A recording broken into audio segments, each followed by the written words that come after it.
Good day. My name is Michele D. Clark, and I'm a hope dealer. I saw some faces. I said hope, y'all. I'm not selling drugs. H-O-P-E. I help to empower women with hope with my company, Lift Life Coaching Solutions, where we are living inspired, free, and transformed. So before I get started, I always like to know, like, who's in my audience, even out there in live stream land. I want to know who's in my audience. So I'm going to keep it real with y'all. Y'all going to keep it real with me? Yeah. For real, for real? Yeah. Okay, everybody, we're going to test this out. Stand up. Come on, everybody stand up. Even out there in stream land, y'all stand up too. All right, now when I ask you all a question, go ahead and have a seat if it applies and remain seated. If you've ever been divorced, go ahead and have a seat. If you know someone who has had a serious illness like cancer or stroke, please have a seat. If you know anybody who's ever been arrested or in jail, have a seat. If you know someone who has had a terrible relationship that may have involved domestic violence or rape, have a seat. If you know anyone who has made a bad decision that changed their life, in the audience, have a seat. Everybody here is already seated. Now, when I asked you if you knew anybody, were you thinking of yourself? Yeah, and that's okay, because you know what? Every single thing that I said on that list, I have experienced. Every single thing because of one bad decision that left me feeling hopeless. So I want to tell you all my story of how I moved from hopelessness to happiness to live an inspired life. See, my parents, they did an excellent job of raising me. Hey, Mom and Dad. They did. They, told me to go to school, get good grades, so I can get a good job or a business. They also took me to church. They gave me the message of wait until you get married before you have sex and kids. No fornication. That was what we heard in church, right? And I held all of that near and dear to me, all the way up to the age of 14 when I was raped. I was raped by a 19-year-old. And see, I wasn't ready for the consequence of what it meant. See, I had in my mind that I was going to be able to wear white down the aisleway, with my husband. That was going to be pure. But what happened is, when I stepped as a 14-year-old girl into the room with a 19-year-old man, not only did he steal my virginity, he stole my self-identity. I didn't know who I was anymore because I didn't feel pure. I felt dirty and tainted, filthy, disgusting, like a throwaway, something just be used up and tossed to the side. So what happened is I started making bad decision after bad decision. I started to suffer through good relationships and bad relationships, and I started sabotaging the good ones. And next thing you know, I was suffering through an 11-year marriage that ended when I had to yell out to my daughter to dial 911 to save me. And she was only 6 years old. I knew I had to do something. I knew I had to move. So let me tell you something. I filed my divorce papers, y'all, and I was ready. I was like, hey, I'm ready to get my hair did, nails did, everything did. New set of racks and all of that. Only to have 6 weeks later, after my divorce finalized, I was stricken with 2 strokes. Healed from that, 1 year later, breast cancer. So not only was I not about to get me a new set of racks, I had to get one of my girls cut off. I'm like, what is going on? It was like Murphy's Law on steroids. Wait, y'all know who Murphy is, right? Whatever can go wrong, will go wrong, and at the worst possible time. That's what was happening to me. I didn't understand. I was starting to feel hopeless. Really, really hopeless. There were times that I cried myself to sleep and I prayed to God that I wouldn't wake up. The challenge is, the reason why I kept making those bad decisions after bad decisions is because of the way I felt about myself. And it was something that's called schemas. No, it's not a skin condition. I saw people starting to scratch their arms. There ain't no skin condition. Schemas. For you all taking notes, S-C-H-E-M-A-S, schemas.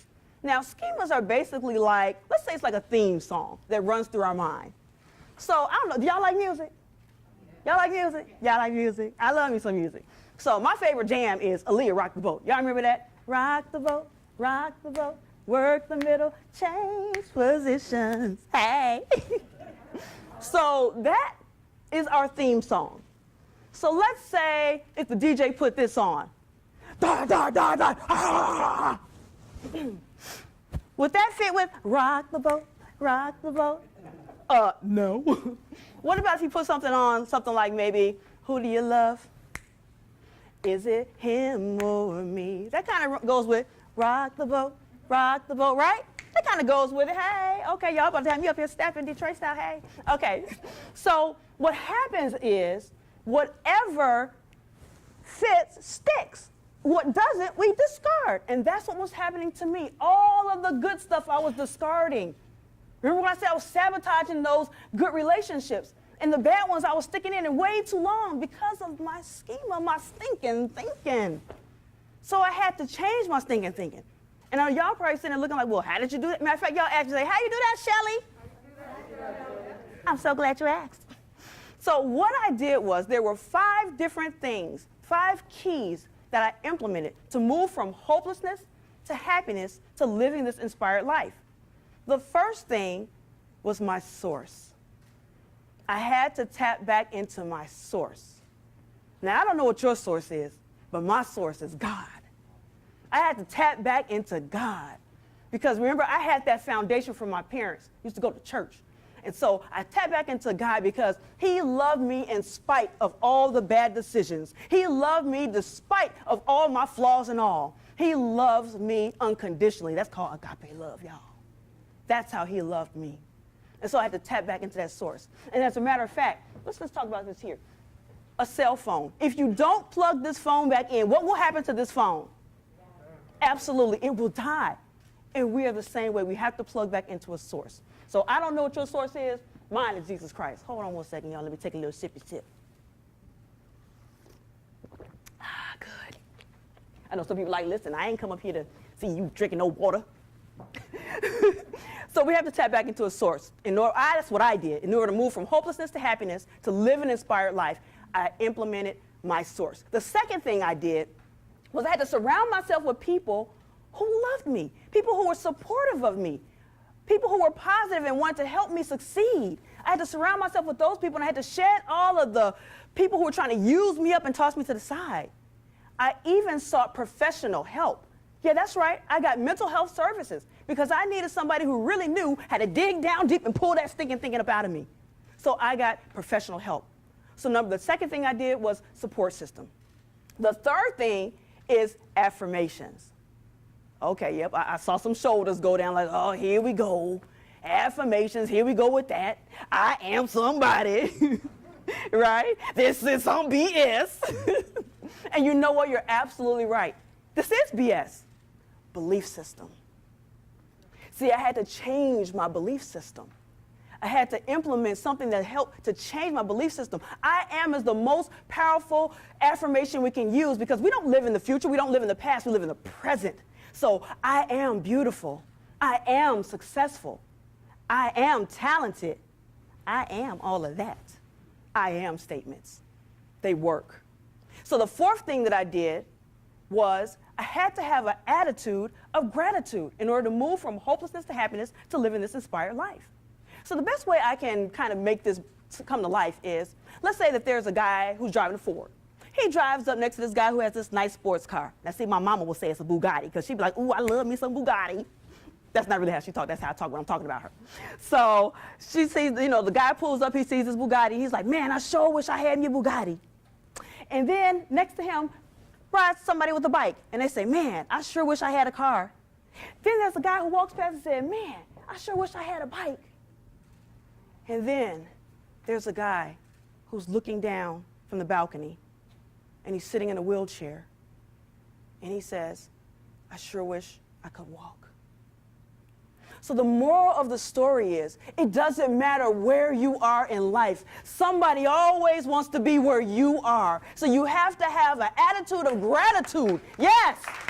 You have to have an attitude of gratitude. I am so happy and grateful today that I was able to walk up here on the stage on my own. I'm so happy and grateful today that I'm able to afford my mortgage. I am so happy and grateful today that I had something to eat. I am so happy and grateful today that I had oxygen that I can breathe in without having any kind of machine. See, you don't have to have all these extravagant things. I'm so happy and grateful today that, and then you all can fill in the blank. Now, the fifth and final key that I implemented, y'all, was that life lessons are to be learned. So everything that I went through was not for me.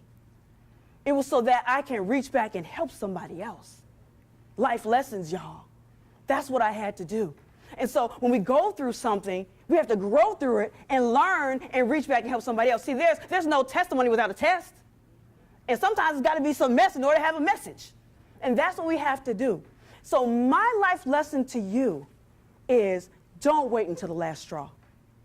Don't wait until the last straw. See, my last straw was when I had to yell out to my daughter to call 911 to save me.